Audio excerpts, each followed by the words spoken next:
missing a 6'10 guy and a 6'11 guy. Here's Jalen Green.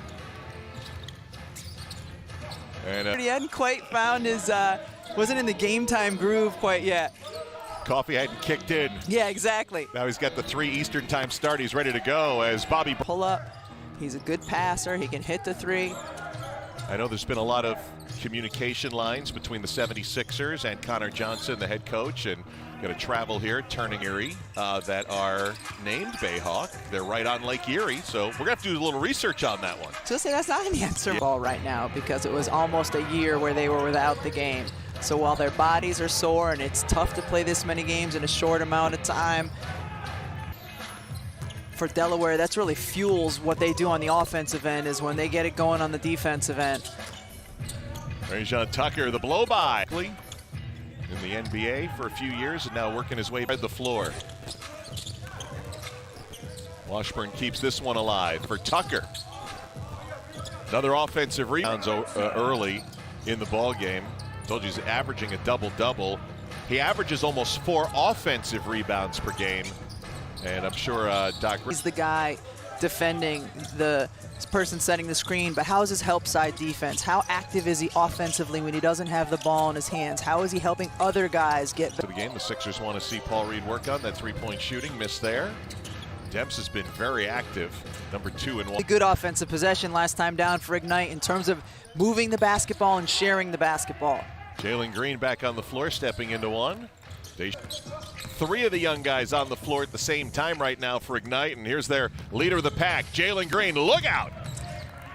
Steady, and I've loved his demeanor. Even that first game where I'm sure he didn't perform the way he wanted to, he has had great body language. He continues to work hard. You see him here with the pull-up. His 3. I've liked everything I've seen from him. There's games where he's shown that he can really defend at this level. 62nd three-pointer in his G League career. It's his 3rd full season with Delaware. And he's a guy that Connor Johnson told us earlier today, he just needs a team to take a pass, gets through and turns over. Green, great touch pass to Kuminga from the field with under 5 minutes to go in the first half.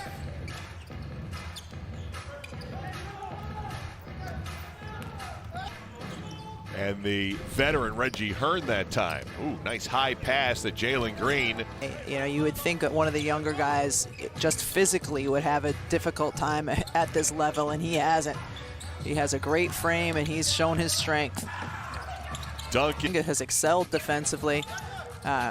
Green has shown that he can get his shot off from the perimeter, that he can drive in and finish. They've just both looked. You've got older guys that are trying to help some of these prospects along. That changes the dimensions a little bit on this team. Yeah, sure. But they're also, of course, hoping that they get their own shot. Dante Hall get the 10-day. That's huge to see that as well, mentally to see that call up. Yeah. Bone missing from outside. Texting key. Ashley came up with it. Here's Jalen Green. Oh, his pass on. The biggest thing is to pick up the energy, particularly on the defensive end of the floor. You got to get some stops. You can't let Delaware shoot 56% again, and then if you get stops, you got to go the other way and create some quick offense. But it's more about your energy and trying to cut it. In that 7-0 start, he was the G League's Player of the Week in that very first week, and he's largely continued that. Dacian Nix getting the second half start and gets movement in the first half. Another turnover, a 3-on-1. Nice lefty, and his 5 championships with the Los Angeles Lakers as a player and a coach. Kuminga corner 3. Been a real good marriage for him and Ignite. Yeah, without question. And I like something he said earlier. Just a little bit. All he needed his team to do was, well, not necessarily go up 31 points, but that's been a big story in its own right. We talked about that way back on opening day, that he's great right here, setting up defense, calling out. Of course, they got straight from high school to the NBA, and so can relate to the guys on that level. Alley-oop attempt knocked away. Amir Johnson, by the way, he played 2 games. Here's your trivia fun fact of the day. He played 2 games for the Delaware Blue, and he wanted some run, so he asked permission and got a chance to play 2 games in Wilmington. They've got some time to goof off as well in the bubble. Amir Johnson trying to. This is one of those games where he's flexing after scoring. He's been waiting a long time to get this kind of opportunity. Oh, switch of the hands that time. It's about one of those a game. Euro stepping to the rim. 17 for Rajon Tucker, matching Braxton. Virginia won that national championship after they became the first 16 seed. That was the year before, right? Got knocked off in a 1-16 game. Consistently throughout the course of this game, no matter the lead. There's really only, they've been completely engaged.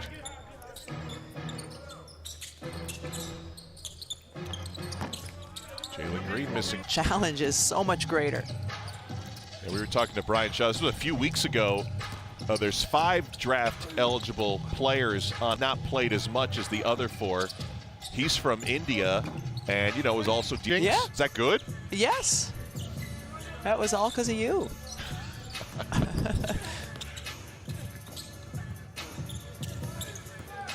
Jared Jack coming away with that one. Final 4.5 minutes. Lob toward Green. Great grabbing. So Delaware is set up if they can finish strong.